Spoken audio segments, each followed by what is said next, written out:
People from Suzuki here already at the venue here at the Brenzigiao Convention Center. Well, that was very creative, huh? Yun na nga eh. You know, writing it on the tablet and having prepared signs in the possibility of getting your seconds of opportunity on the camera.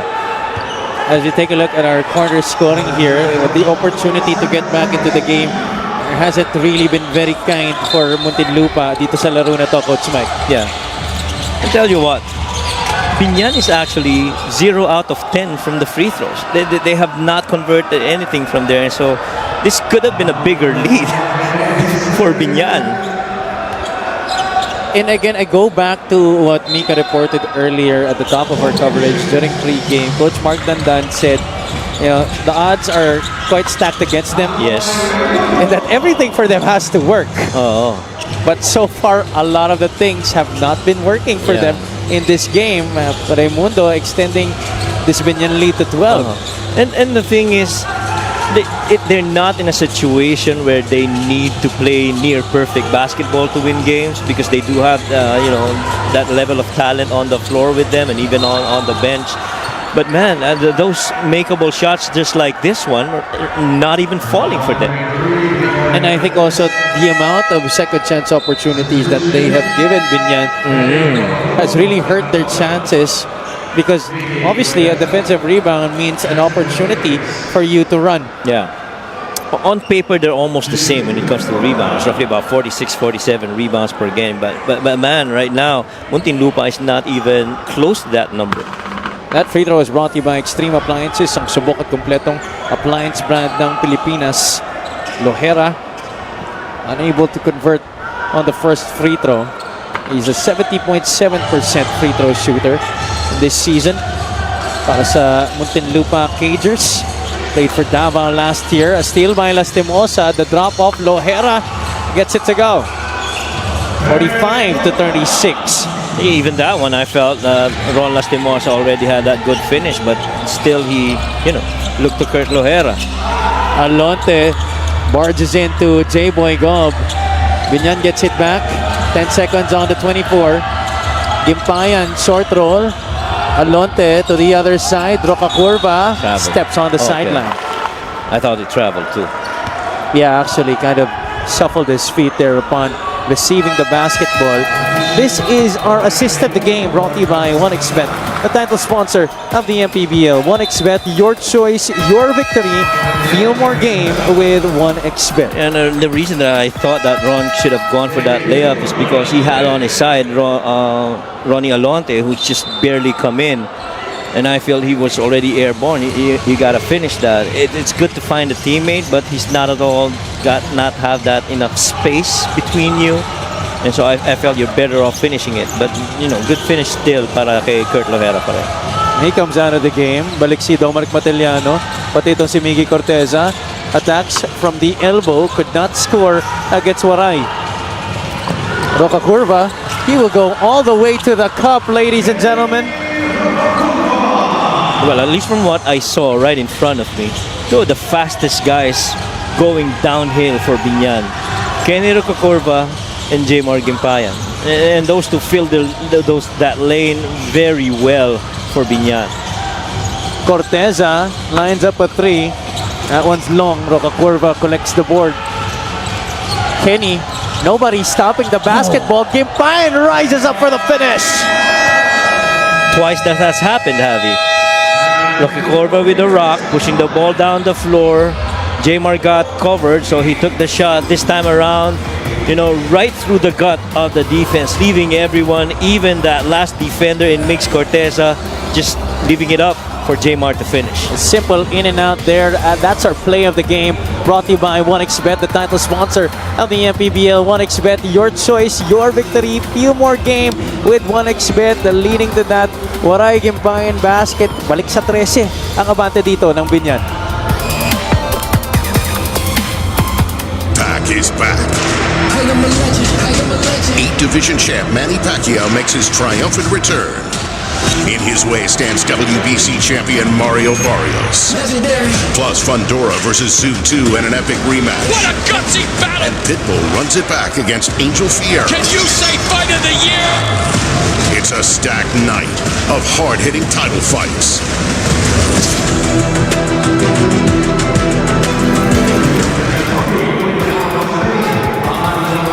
Pac is back this July 20. Our CEO and founder, Manny Pacquiao, steps back into the ring to challenge Mario El Azteca Barrios for the WBC Welterweight Championship. You can watch the fight live via Blast TV pay-per-view this coming July 20, Sunday at 8 a.m. Just download the Blast TV app, available on Google Play and the App Store. Oh, but everybody's going to be glued on that match. For sure. I highly doubt that there is going to be an empty screen in the Philippines. Oh, yeah. During that day. That's going to be Sunday here in the Philippines, July 20. Download nyo na yung Blast TV app para kahit on the go kayo ay mapapanood nyo. There, Patrick Ramos off the timeout. Was stripped there. Was it Roca Curva who got the steal? Yes. I think it was. Then one might make the case that he got hit on the arm. And Coach Mark Dandan wanted a foul. Instead, Biñan will have the opportunity to extend this lead further. Biggest lead in the game for them was 14. Roca Curva. Release screen for Gimpayan. Roca Curva still has it. Kenny Roger kicks it out. Hernandez, he has that in his arsenal. At nagpaikot-ikot yung bola. But eventually, it goes down the drain para kay Big Boy. Nilinis pa eh. Bago tinapos. 51-36. This is now the biggest advantage in the game para sa Biñan Tatakjel. Katimbuhan, he has been a non-factor sa laro na to. Oh yeah, without a doubt. Corteza, shot clock winding down. Miggy puts it up and in. Katimbuhan has only played so far 15 minutes in this game. He has not attempted a field goal. He's 1 out of 4 from the free throws. And not the kind of Puroy that you normally would see in the Cagers team. About 4 minutes gone by here in the final frame. Gimpayan, heavily pressured by Corteza. Pido had to take it.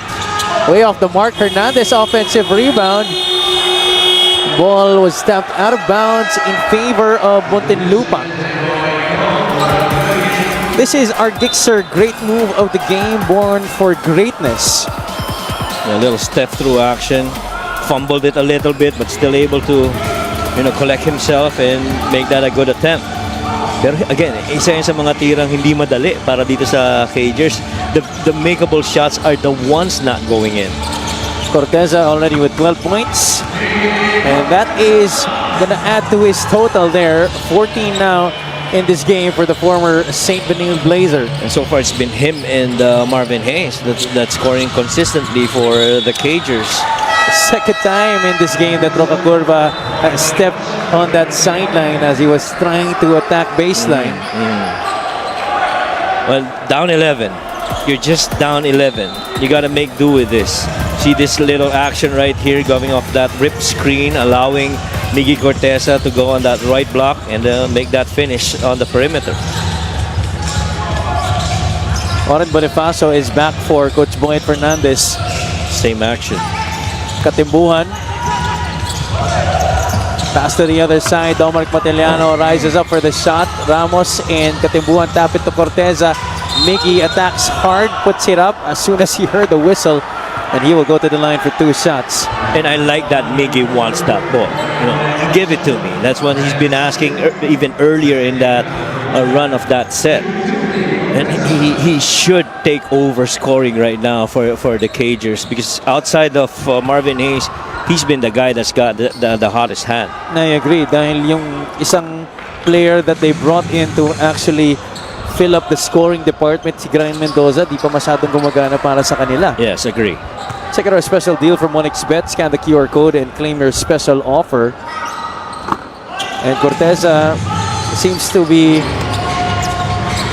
very much ready for this kind of role. He is not shy about it. 51-42. Lead down to single digits. Roca Curva makes a pass to Raimundo, relocating to the corner. Another offensive rebound for Biñan. Hernandez has it in his hands. Two blue shirts in front of him. He still forces it up. That one's a miss. Okay, just gotta push it. You're not, supposed to allow yung defense to set up. Pero again, stretch na rin kasi yung mileage ng ibang players dito sa Cagers. Oh, what a finish! Oh, Ramos had to improvise there. At he did that in successful fashion para sa Muntinlupa Cagers. A little run here being made by the guys in blue. You know what I like about that? He was clearly decided that I'm going to challenge this defense of JJ Pido. And what I like also about it is immediately after he made that shot, Puroy Kantimbuhan comes over to him and says, good job, don't worry about it, you go and finish. First basket of the game in 5 attempts para kay Patrick Ramos. This lead is down to 7.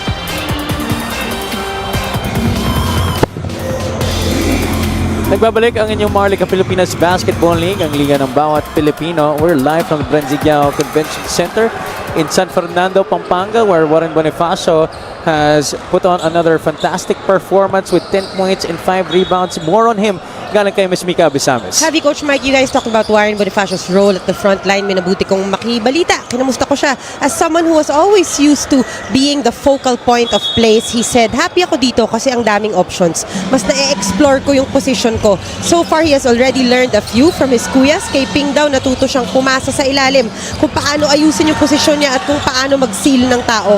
Kay Jason Ballesteros naman daw, tamang pag-rebound as a defensive player. Generally, Warren's bigger dreams, this is the right place to build them. Have you, Coach Mike? Thank you so much, Mika. And he's slowly realizing it right now in his short time that he's had for the Tatakzel. Only his second game this season after moving on over from the Pasay Voyagers. Wow. That report by Mika, two things you take out of it which is pretty scary. One, ang daming options. Two, ang dami pang dapat matutunan. I mean, what else can a Warren Bonifacio try and learn? Well, you do have Mark Pingris and all the rest of the elder guys from Biñan, but there's so much acceptance on the role of Warren Bonifacio's side that, hey, I might be the man when I was in the Pasay Voyagers, but right in here, I'm a student of the game, and I got this opportunity to learn from the guys who came before me. And what a really good opportunity for Warren Bonifacio. There's just so many upside with him coming in here. That's why when that news came out that he was coming here in Biñan, I knew it was beneficial really for Biñan. Ramos splits his free throws. But when I look at Warren Bonifacio play, Coach, it's like watching a Tim Duncan with the Spurs. That's a very good analogy. Exactly. In control, does not command the ball, plays within the system, very silent, pero deadly. Oh, nice under goal style. Oh, everything but the shot there for Muntinlupa. Ramos fumbling the reverse. That would have been a good opportunity to make this a 4-point game. They're down only 6. 3 minutes and 17 seconds to play in this game. Raimundo trying to use the full length of their shot clock. Rises for the 3. No, the tap ends up with Ramos. There you go. He tries to scan the floor here. He waits for teammates. Matiliano with the rock. Sarangay offers the roadblock. A little hesitation. The drive. Katimbuhan kicks it out. Corteza wide open. That one's short. Boy. That was a good kick. He had nobody right in front of him. And that's why there is no objection from Coach Mark Dandan and his staff right now. Coach Don Bautista playing the first assistant. Yeah, tsaka that was the shot that was available. He's the least guarded guy. You gotta take it. 51-45 still. Roca Curva playing the two-man game with new teammate Warren Bonifacio. Kenny trying to spin against Ramos. Hook shot is good para kay Kenny Roca Curva. Ibang klase yung Kenny Roca Curva. He can hurt you in so many ways, just like how Warren is. This guy has served us some big baskets over the course of the last 3 seasons here in the Mpbl. That's another costly turnover for Muntinlupa. And those are the things that have hurt them constantly in this game. Yes, those turnovers, to which that is what their 8th turnover of the game, to which they've given up 8 points off of it. But the good thing is, kahit papano, nakapag-force rin sila ng turnovers dito sa Biñan, to which they got 9 points off of it. Yeah, actually, mas maraming turnovers yung Biñan. Yes. I just said that a while ago because the timeliness rin ng kanilang mga turnovers. That's right. We now enter the twilight zone here. Last 2 minutes of this game. Yeah. And Biñan committing their 13th error of the game. That's Renzo Sobido, who just came in off the bench to the dismay of Coach Boyd Fernandez. Good thing they have an 8-point cushion to work with here. Muntinlupa has to go a little bit quicker here. Yes, you can't waste so much time. You're down, 8. Oh, that one's short. Kitang-kita pa lang ng pagbitaw ni Miggy Corteza. That one is gonna go the way of Biñan. The window is still open. The door is still ajar. Flores will check back into the game para kay Miggy Corteza. Miggy might be tired right now, but you sure would love to keep him on the floor. Roca Curva will handle the rock here for Biñan. In and out. Flores shows hard. Stolen by Katimbuhan. Roca Curva in front. Katimbuhan finishes. That's his first 2 points of the game. That's just basketball smarts by Puroy Katimbuhan. He understood that every time that two-man action happens and nothing comes up on the downhill, they are going to pass it up top back to Warren, and he anticipated it. 6-point game. Peña Redondo says, wait, may oras pa tayo dito. Sobido. Flores shows again. Renzo passes it out. Bonifacio, this could be huge. No. Rebound taken by Lohera, who was fouled by Peña Redondo. But Biñan is not yet over the limit. Only their 14th foul. Down 6. 53 seconds remaining. Still a doable game here for the Cagers, but you have to be very efficient in your execution. What does Coach Mark Dandan have up his sleeve here for Muntinlupa? They're down 53-47.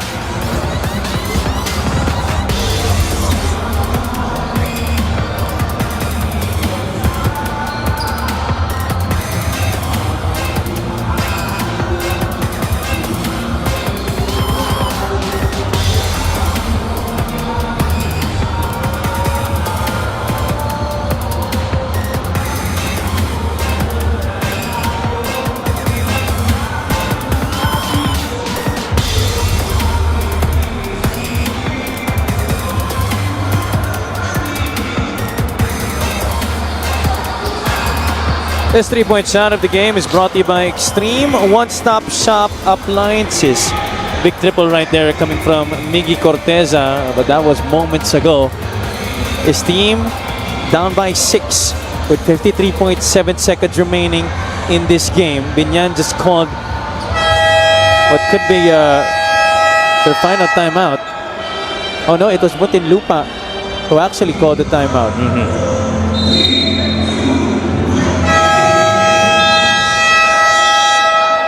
Off the foul coming from Joseph Peña Redondo, Lohera was able to collect the rebound, and they will choose to inbound from their front court.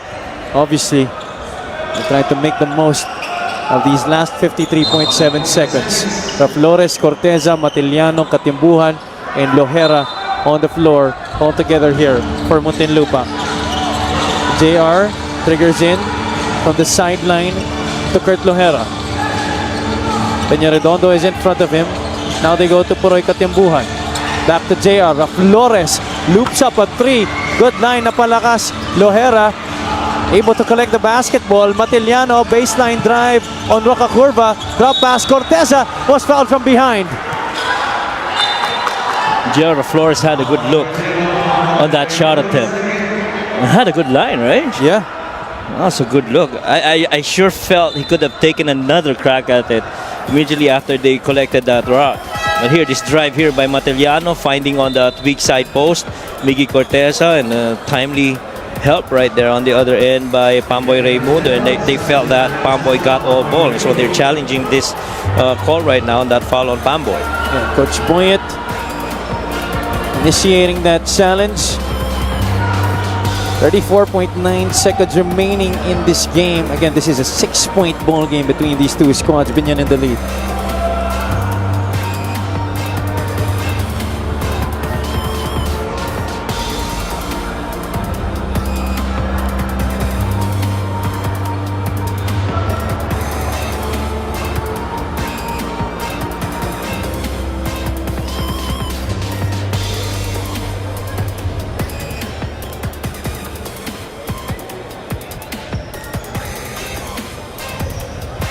Upon review, the challenge was successful. There is no foul.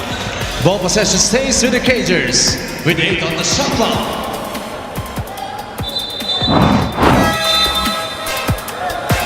So it is a successful challenge para kay Coach Boyet Fernandez. Walang foul kay Pamboy.